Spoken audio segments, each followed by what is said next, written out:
To nagranie jest dla Ciebie, jeżeli masz w swoim otoczeniu bliskie osoby, które według Ciebie popełniają błędy, których mogłyby uniknąć, albo cierpią bardzo z powodu jakichś wyzwań ze swojego życia i Ty bardzo chciałabyś im pomóc. Witaj piękna duszo, mam na imię Joanna i wspieram w odkrywaniu wewnętrznej mocy. I dzisiaj chciałabym poruszyć bardzo ważny temat, jakim jest pomaganie szczególnie bliskim nam osobom. I chciałam Cię na wstępie zapytać, czy zdarzyła Ci się w Twoim życiu taka sytuacja, że chciałaś bardzo komuś bliskiemu pomóc, a nawet nie zostałaś o to poproszona? Bo mi zdarzyło się bardzo wiele takich sytuacji. Najwięcej w momencie, kiedy wkroczyłam na ścieżkę studiowania psychobiologii. I jak poznałam tą wiedzę, no to po prostu chciałam ją przekazać każdemu. I nawet mnie nikt nie prosił o radę, pomoc, a ja po prostu przekazywałam informacje i chciałam zmienić życie każdego wokół mnie. No, było to bardzo uciążliwe oczywiście dla osób wokół mnie. Więc proszę, podziel się swoimi doświadczeniami, jak to jest, jak to było u Ciebie właśnie w zakresie pomagania. Bo temat pomagania często bardzo dotyczy rodziców i ich dzieci, ale nawet także już dorosłych dzieci. Ja ostatnio zauważyłam właśnie u mojej siostry bardzo dużo takich wyzwań, która już ma dorosłe dzieci, która właśnie też bardzo cierpi, kiedy źle się dzieje jej dzieciom, to jest oczywiście naturalne, i bardzo chce im pomóc w rozwiązaniu tych wszystkich wyzwań, no i spieszy im na tą pomoc. A co się dzieje, kiedy właśnie pomagamy naszym bliskim czy naszym dzieciom, wtedy, kiedy nie zostaniemy o to poproszeni? Odbieramy im moc, bo nawet samo słowo pomoc wskazuje na to, czyli że idziemy po czyjąś moc. I warto o tym pamiętać, dlatego że w momencie, kiedy właśnie komuś bardzo chcemy pomóc, to wtedy jak my postrzegamy tę osobę? Postrzegamy ją jako niezdolną do poradzenia sobie z tym wyzwaniem, czyli znaczy, że nie jest wystarczająco dobra, wystarczająco silna, wystarczająco, nie wiem, kreatywna itd., aby poradzić sobie z tym wyzwaniem. I dodatkowo także nie szanujemy jej losu i nie szanujemy jej drogi życiowej.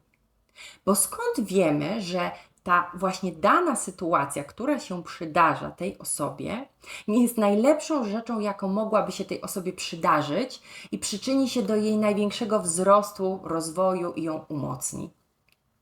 I skąd w ogóle też wiemy, że to rozwiązanie, które my chcemy komuś przedstawić, będzie dla tej osoby najlepsze? I czy nie jest tak, że to, że chcemy w kimś albo w jego życiu coś zmienić, to jest tak naprawdę to, co chcemy zmienić, to chcemy zmienić, jak my się czujemy przy tej osobie.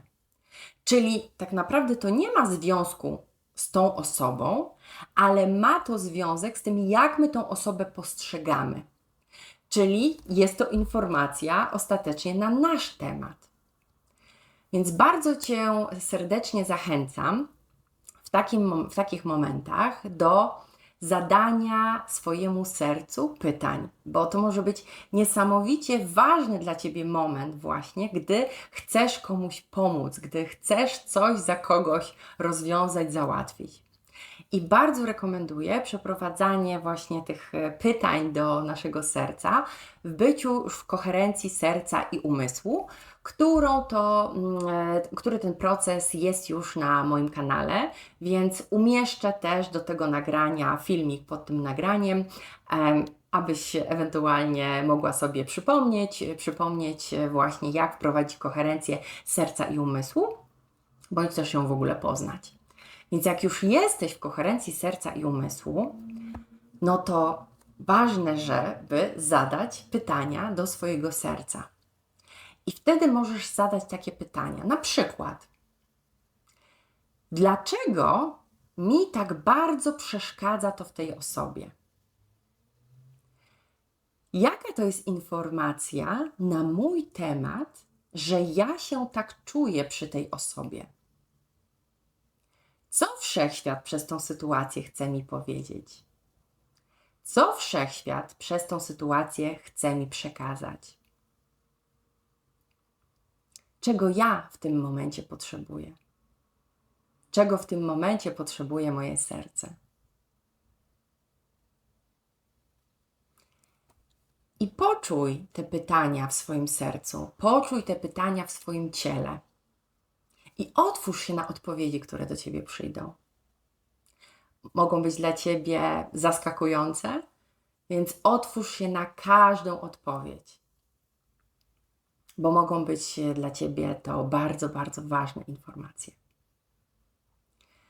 A dzisiaj jeszcze jedna z moich koleżanek podzieliła się ze mną swoją aktualną historią, czyli aktualnym wyzwaniem, jakie ją spotyka w życiu, a dokładnie z jej młodszą siostrą. Ale ta siostra jest już pełnoletnia.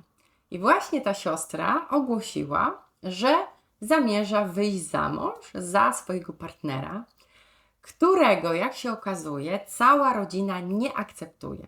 Wszyscy uważają, że to nie jest właściwy partner dla tej dziewczyny. Uważają, że jest to narcystyczne i ma na nią bardzo zły wpływ. No ale ta dziewczyna absolutnie nie chce rodziny słuchać. Jest zakochana i chce wyjść za mąż za tego mężczyznę. I notabene ślub się odbywa w dniu jutrzejszym. A jak słuchałam tej informacji, tej historii od mojej koleżanki, to przypomniałam sobie historię ze swojego życia. Był taki moment już wiele lat temu, gdzie też byłam w relacji z mężczyzną, który był w ogóle nieakceptowany przez moich znajomych. Moi znajomi uważali, że on nie jest dla mnie wystarczająco dobry. Bardzo dużo negatywnych informacji na jego temat od nich słyszałam. No i czy ja sobie wtedy wzięłam to do serca i spojrzałam na niego innymi oczami? No absolutnie nie. A co ja wtedy zrobiłam? Wtedy z tymi osobami, które najwięcej mi złych informacji przekazywały na temat tego mojego ówczesnego partnera, po prostu zerwałam kontakt, zaczęłam się od nich odsuwać. A z kolei te osoby, które były mi bliższe i zależało mi, żeby pozostały w moim życiu, zaczęłam okłamywać. Okłamywać i udawać, że wcale nie jestem w związku, w relacji z tą osobą, a potajemnie cały czas się spotykaliśmy. I pamiętam, że wtedy największe wsparcie miałam w mojej najlepszej przyjaciółce, która mnie nie krytykowała, która nie krytykowała moich wyborów, która po prostu ze mną była. I kochała mnie taką miłością bezwarunkową. I oczywiście w momencie, kiedy ten związek przeszedł już na takie niefajne tory, no bo rzeczywiście ten partner nie był dla mnie właściwy, to ja wtedy skontaktowałam się właśnie z tą przyjaciółką, bo wiedziałam, że mogę mieć w niej oparcie. I to wsparcie jej właśnie bez żadnej oceny, a tylko po prostu bycie ze mną, akceptowanie mnie taką, jaka jestem i kochanie mnie dało mi najwięcej mocy i najwięcej wsparcia. Więc właśnie jak pomagać bez pomagania? Myślę, że warto zawzorować się tutaj na mojej przyjaciółce, która tak pięknie, intuicyjnie zadziałała w tej sytuacji. To znaczy być z daną osobą, akceptować ją taką, jaka jest, akceptować jej los, akceptować jej drogę życiową i nie starać się przełożyć na nią swojego punktu widzenia. Po prostu być, bo wtedy dodajemy tej osobie mocy.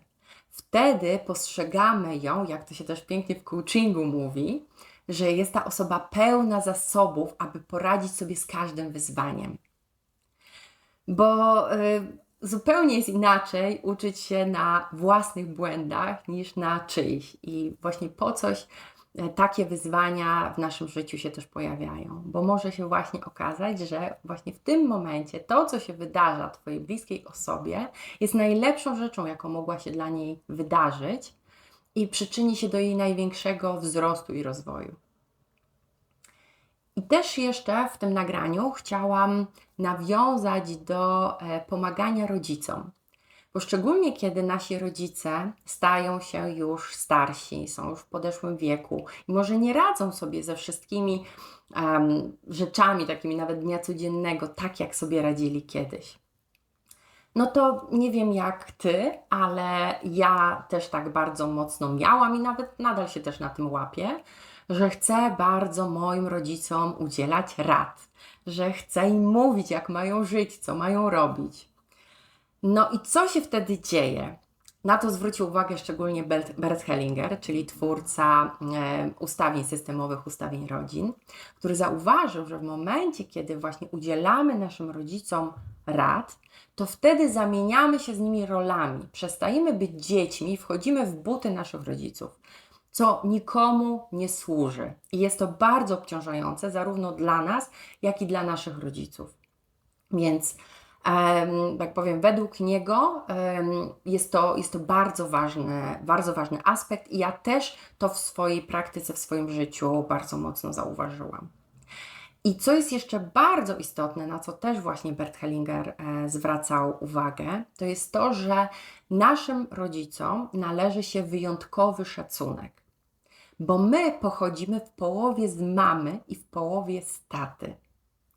To znaczy, że jeżeli nie szanujemy naszych rodziców, to nie szanujemy tak naprawdę siebie. Nie szanujemy albo tej części męskiej w sobie, tej pochodzącej od taty, albo tej części żeńskiej pochodzącej od mamy. Więc tak naprawdę nienawidzimy siebie, czy nie szanujemy siebie. Więc rodzicom należy się wyjątkowy szacunek i przyjmowanie też w pełni miłości od mamy i od taty.